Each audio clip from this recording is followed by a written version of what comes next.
नमस्कार, टीवी7 भारत देख रहे हैं आप। मैं हूं आपके साथ सुरभि राजपूत। बुलेटिन की शुरुआत करेंगे अहम खबर के साथ।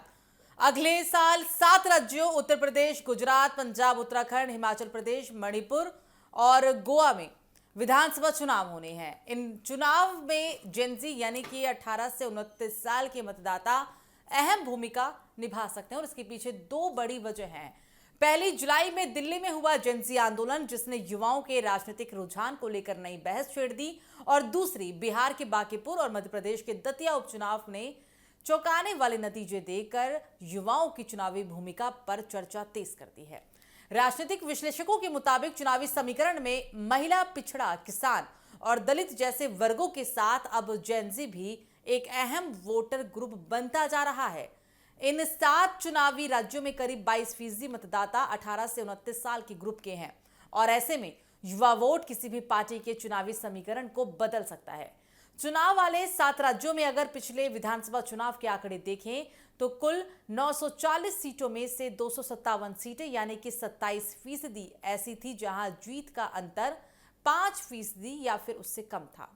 उत्तर प्रदेश की 403 में से 131 सीटें ऐसी थी जहां जीत का मार्जिन 5% से कम था।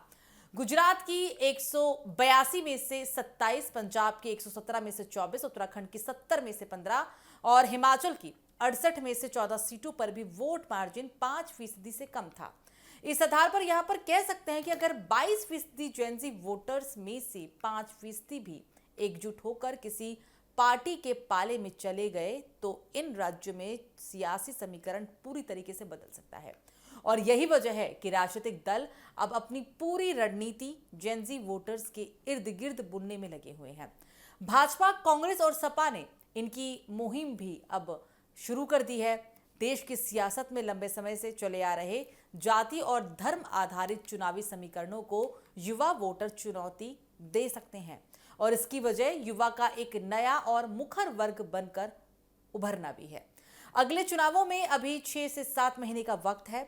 अब सबसे बड़ा सवाल यहाँ पर यही उठ रहा है कि तब तक ये युवा सेंटिमेंट कितना मजबूत रहता है।